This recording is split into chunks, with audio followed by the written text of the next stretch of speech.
வேலூர் மாநகராட்சிக்கு உட்பட்ட கன்சால்பேட்டை குடியிருப்பு பகுதியில் இடுப்பளவு தேங்கியுள்ள மழைநீரால் பொதுமக்கள் பெரும் சிரமத்திற்கு ஆளாகியுள்ளனர்.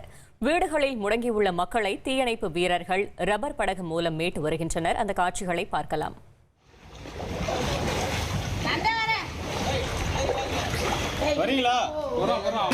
கூட்டு போயிடுறோம்.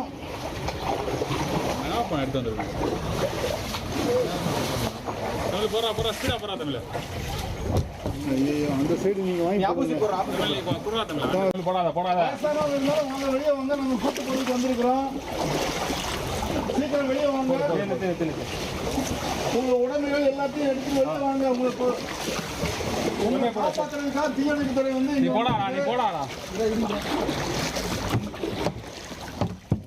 பெரியவரும் சின்ன குழந்தைகள் யாரும் இருந்தாலும் பிள்ளைகள் தூக்கி கொண்டு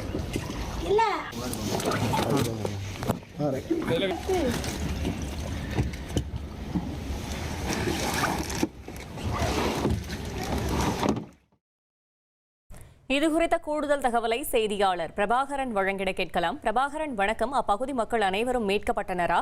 மேலும் தண்ணீரை வெளியேற்றும் பணி நடைபெறுகிறதா? கள தகவல்களை சொல்லுங்க. வணக்கம். வேலூர் மாநகராட்சிக்கு உட்பட்ட கன்சால்பேட்டை குடியிருப்பு பகுதியில இடுப்பளவுக்கு மேல தண்ணி தேங்கி இருக்கிறத நம்மளால காட்சிகளை பார்க்க முடியுது. அந்த பகுதிகளை பொறுத்த வரைக்கும் சுமார் 30க்கும் மேற்பட்ட குடும்பங்கள் வசித்து வந்துட்டு இருக்காங்க.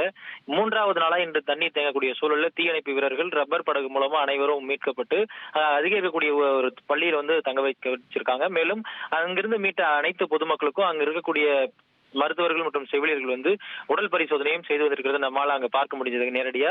மேலும் அந்த பகுதி மக்கள் சொல்லும் போது இந்த தண்ணியை பொறுத்த வரைக்கும் வருடந்தோறும் கழிவு நீரோட கலந்து தங்களுடைய குடியிருப்பு பகுதிகளுக்குள்ள புகுந்துருது. இதை வந்து பல முறை வந்து நம்ம கோரிக்கை விடுத்தோம். மாவட்ட நிர்வாகமும் சரி, மாநகராட்சி எந்தவித நிரந்தர தீர்வும் வந்து செய்து கொடுக்கலன்னு சொல்லி அந்த பகுதி மக்கள் குற்றச்சாட்டை முன்வைத்திருக்கிறாங்க. மேலும் இதற்கான நிரந்தர தீர்வு என்பது வந்து அரசு தரப்புல எடுக்கணும்னு அந்த பகுதி மக்களுடைய பிரதான கோரிக்கையா இருக்கு. தகவல்களுக்கு நன்றி பிரபாகரன்.